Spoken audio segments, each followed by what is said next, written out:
Hola amigos, today we are going to learn timing in Spanish. So here, as we can see on the right hand side we have minutes and on the left hand side we have hours.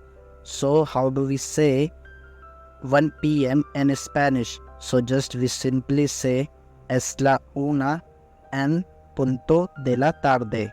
Same with 2, son las dos en punto de la tarde.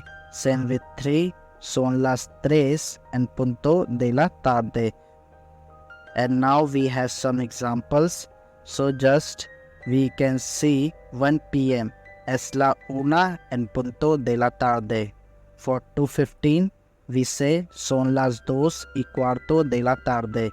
Same with 3:18, son las 3:18 de la tarde, and so on.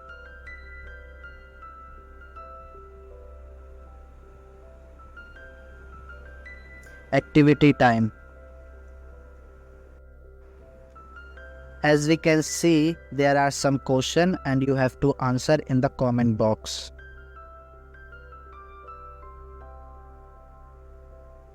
Gracias y adiós.